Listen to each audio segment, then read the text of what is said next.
When I think of it, I shouldn't be here today. I really shouldn't be here today. Because 28 years ago, I died, and I mean I really died. It was a very profound experience because I saw a place that I don't want anybody to go to. I saw hell. What I did was I drank some bad water, contracted a nice waterborne disease, had all the symptoms of cholera. If you ever had that disease, you know you lose your body fluids right quick. About 4 or 5 days later, this happened. My body went into shock, and I died. I remember what it was like to die. Let me tell you what it's like to die. When you die, you become alive. I have no idea how to explain that.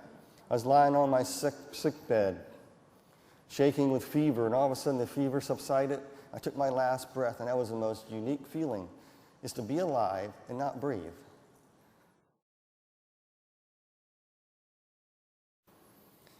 Standing in eternity before the Lord, he began to speak to me. And he still had his hood on, and I was terrified. And he told me to bear witness of what will soon to come. And he spoke in these rhymes. He said, "You'll see a land unknown that's best forgotten, but not left unseen. When you arrive at this, where I'm sending you, you'll say my name and my title, so that your silver cord will not be snapped."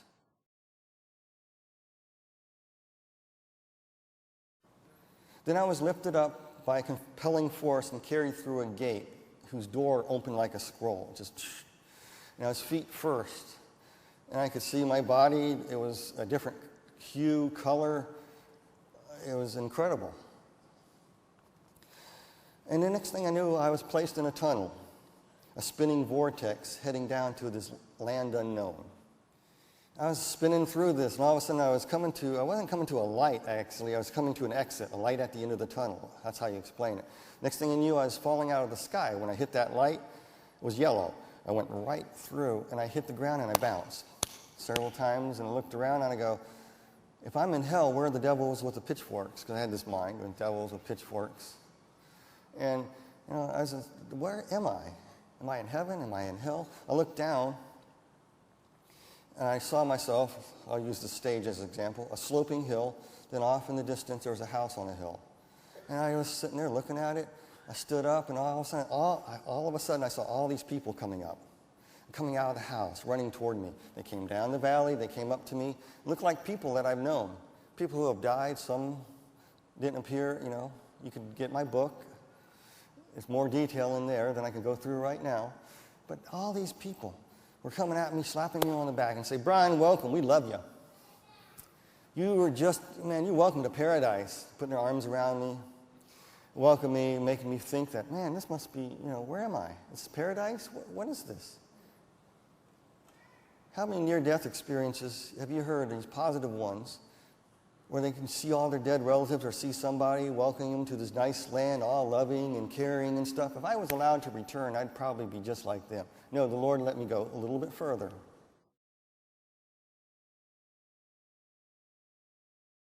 It said, "Follow him. He's going to take me on a tour." And he walked up, he just walked a couple of feet away from me. He came up and he stuck his hand in the end of the horizon. I thought that was weird. There's the horizon. I can't go any farther. He stuck it, he ripped it open. And all this blast of air, remember that blast of air coming in, and the smell hit me, and I saw a wide, dusty road. I stepped out of it. It's a wide, broad road. And off in the middle was this shaft of empty space. It was so hot, so dry. And I looked around, and I turned around, and I looked back, and I saw I came out of a cube, a big square cell. A cube. I stepped out of this cube and I thought, wow, that's interesting, because inside it seemed like I was as big as the all outdoors.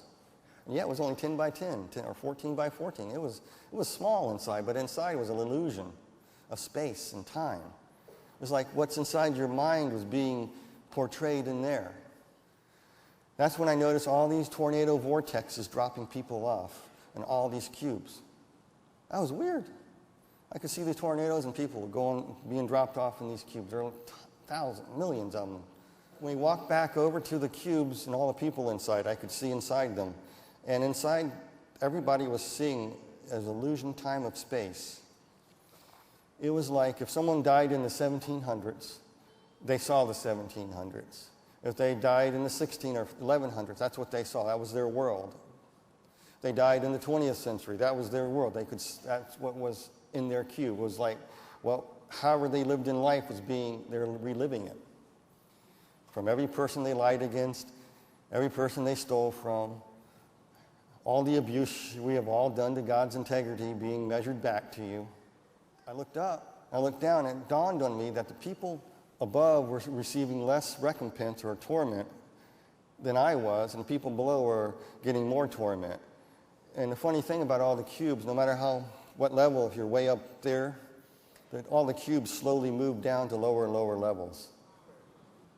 So the increasing recompense kept coming more and more. When I was there, the demon took me back into the cubes, back to the furthest recesses of the pit, back to where the wall meets the cubes. And there was this cube that was open, and all these demons inside of there.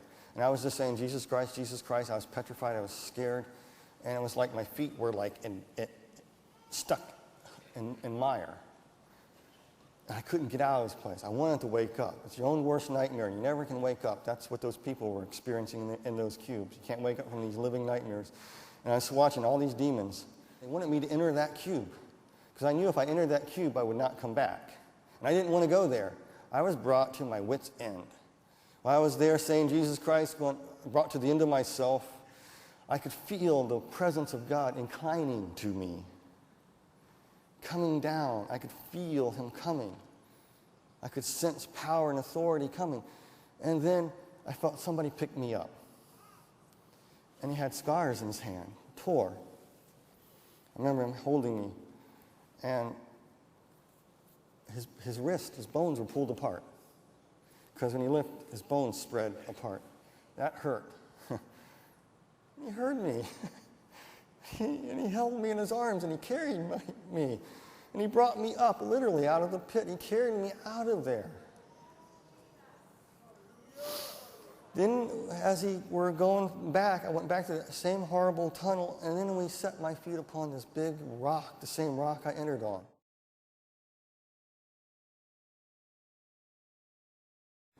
We all go through things where we feel like we're at our wit's end, but nothing's more scarier than realizing that you're not going to get out of hell.